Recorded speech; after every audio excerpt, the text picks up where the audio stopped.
এই বিলাতী সুৰাৰ শুল্ক হ্ৰাস কৰা হৈছে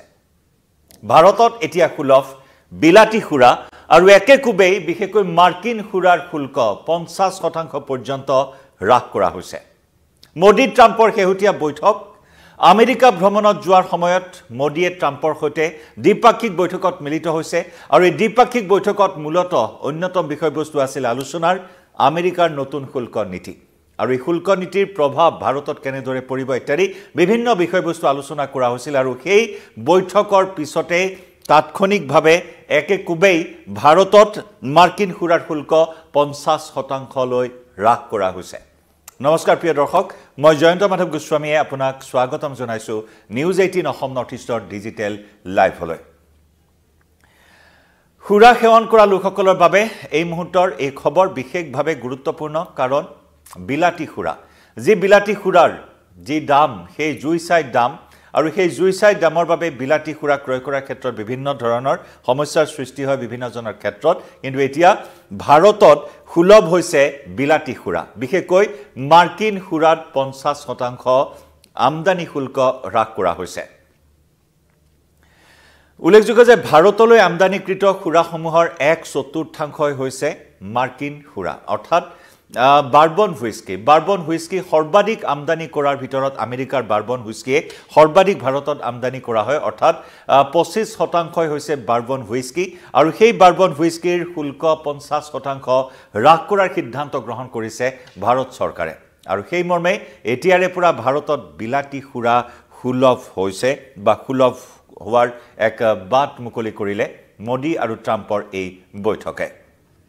উল্লেখযোগ্য যে ডোনাল্ড ট্ৰাম্পৰ সৈতে হোৱা প্ৰধানমন্ত্ৰীৰ এই বৈঠকত বিশেষকৈ শুল্কৰ ওপৰত আলোচনা কৰা হৈছিল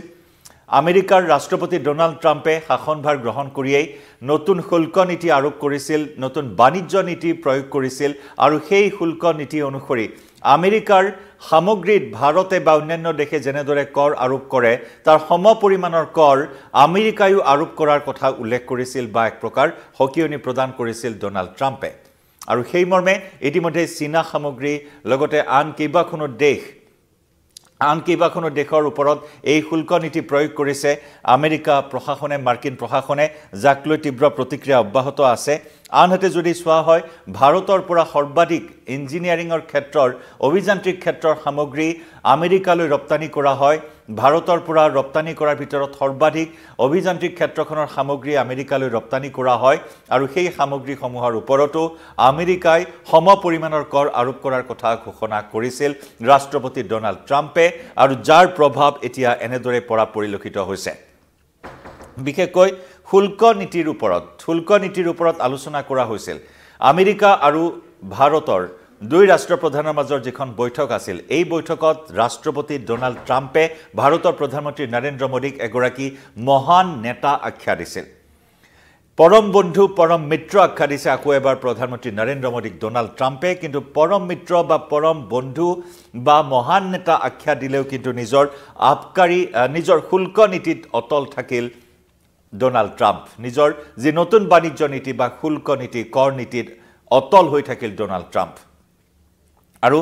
আমেৰিকাৰ পণ্যৰ ক্ষেত্ৰত যি হাৰত শুল্ক আৰোপ কৰা হয় ভাৰতত আৰু আমেৰিকাই ভাৰতৰ পণ্যৰ ক্ষেত্ৰত সমপৰিমাণৰ কৰ আৰোপ কৰিব বুলি স্পষ্টকৈ উল্লেখ কৰিছিল ডোনাল্ড ট্ৰাম্পে কিন্তু ট্ৰাম্পৰ সেই ঘোষণাৰ পূৰ্বেই আমেৰিকাৰ বিখ্যাত বাৰ্বন হুইস্কিৰ ওপৰত ভাৰতে আমদানি শুল্ক হ্ৰাস কৰিছে ইয়ে যথেষ্ট তাৎপৰ্য বহন কৰিছে যি সময়ত ৰাষ্ট্ৰপতি ডোনাল্ড ট্ৰাম্পে কৈছে যে সমপৰিমাণৰ পৰিপূৰক হ'ব লাগিব কৰ আমেৰিকাৰ ওপৰত যি কৰ ভাৰতে নিৰ্ধাৰণ কৰে সেই সমপৰিমাণৰ কৰ আমেৰিকাই ভাৰতৰ পণ্যৰ ওপৰত নিৰ্ধাৰণ কৰিব অৰ্থাৎ সমপৰিমাণৰ হ'ব বা পৰিপূৰক হ'ব লাগিব বুলি নিজৰ স্থিতি স্পষ্ট কৰিছিল ৰাষ্ট্ৰপতি ডোনাল্ড ট্ৰাম্পে দ্বিপাক্ষিক বৈঠকত ভাৰতৰ প্ৰধানমন্ত্ৰী নৰেন্দ্ৰ মোদীৰ সৈতে আৰু সেই অনুসৰি যি 50% বাৰ্বন হুইস্কিৰ ওপৰত আমদানি শুল্ক হ্ৰাস কৰিছে সেই অনুসৰি পূৰ্বে বাৰ্বন হুইস্কিৰ ওপৰত ভাৰতে 150% শুল্ক আৰোপ কৰিছিল আৰু 50% তাৰ পৰা হ্ৰাস কৰা হৈছে বৃহস্পতিবাৰে কেন্দ্ৰীয় বিত্ত মন্ত্ৰণালয়ৰ ৰাজহ বিভাগে এই সন্দৰ্ভত এক বিজ্ঞপ্তি প্ৰকাশ কৰিছে বৃহস্পতিবাৰে বিত্ত বিভাগৰ বিত্ত মন্ত্ৰণালয়ৰ ৰাজহ বিভাগে এই সন্দৰ্ভত এক বিজ্ঞপ্তিও প্ৰকাশ কৰিছে আৰু য'ত এই কথা উল্লেখ কৰিছে যে পূৰ্বৰ 150% শুল্কৰ পৰা 50% শুল্ক হ্ৰাস কৰা হৈছে য'ত আমেৰিকাৰ বাৰ্বন হুইস্কিত এতিয়াৰে পৰা পূৰ্বৰ 150% আমদানি শুল্কৰ সলনি এতিয়া 100% শুল্ক আদায় লোৱা হ'ব বুলি বিজ্ঞপ্তিটোত প্ৰকাশ কৰা হৈছে উল্লেখযোগ্য যে ভাৰতলৈ যিমান পৰিমাণৰ বিদেশী সুৰাৰ আমদানি হয় তাৰ ভিতৰত 1/4 হৈছে বাৰ্বন হুইস্কি অৰ্থাৎ 25% হৈছে বাৰ্বন হুইস্কি বিগত 2023-24 বিত্তীয় বৰ্ষত ভাৰতলৈ $2.5 মিলিয়ন বাৰ্বন হুইস্কি আমদানি কৰা হৈছিল 2023-24 বৰ্ষৰ এয়া পৰিসংখ্যা য'ত নেকি ভাৰতলৈ $2.5 মিলিয়ন বাৰ্বন হুইস্কি আমদানি কৰা হৈছিল গতিকে পূৰ্বৰ 150%ৰ পৰা এতিয়া 100% কৰ আৰোপ কৰা হৈছে আমদানি শুল্ক আমেৰিকাৰ বাৰ্বন হুইস্কিৰ ওপৰত আৰোপ কৰা হৈছে আৰু কিছু মূল্য এতিয়া হ্ৰাস পাব অৰ্থাৎ ভাৰতত বিলাতী সুৰা এতিয়া সুলভ হৈ পৰিব যিয়ে নেকি সুৰা প্ৰেমীসকলৰ মাজত কিছু এই মুহূৰ্তত হাঁহি বিৰিঙুৱা পৰিলক্ষিত হৈছে কাৰণ বিলাতী সুৰাৰ প্ৰতি দুৰ্বলতা সুৰা প্ৰেমীসকলৰ মাজত সদায় থাকে এই ক্ষেত্ৰত কৰ অতিৰিক্ত কৰ আৰোপ আছিল আৰু এতিয়া 50% শুল্ক হ্ৰাস কৰা হৈছে আৰু এই ঘোষণাই ভাৰতৰ এই ঘোষণাই আমেৰিকাৰ যি শুল্ক নীতি এই শুল্ক নীতি কেনেদৰে প্ৰভাৱিত কৰে আমেৰিকাই এই ক্ষেত্ৰত চিন্তা চৰ্চা কৰিব নেকি আমেৰিকা আৰু ভাৰতৰ দুই ৰাষ্ট্ৰপ্ৰধানৰ এই বৈঠক আৰু এই বৈঠকৰ পাছতেই মোদী ট্ৰাম্পৰ এই বৈঠকৰ পাছতেই এনেকুৱা ধৰণৰ এটা সিদ্ধান্ত একে কুবেই য'ত ভাৰতৰ বিত্ত মন্ত্ৰণালয়ৰ ৰাজহ বিভাগে এই ঘোষণা কৰি আমেৰিকাৰ বাৰ্বন হুইস্কিৰ ওপৰত 50% শুল্ক হ্ৰাস কৰাৰ সিদ্ধান্ত গ্ৰহণ কৰিছে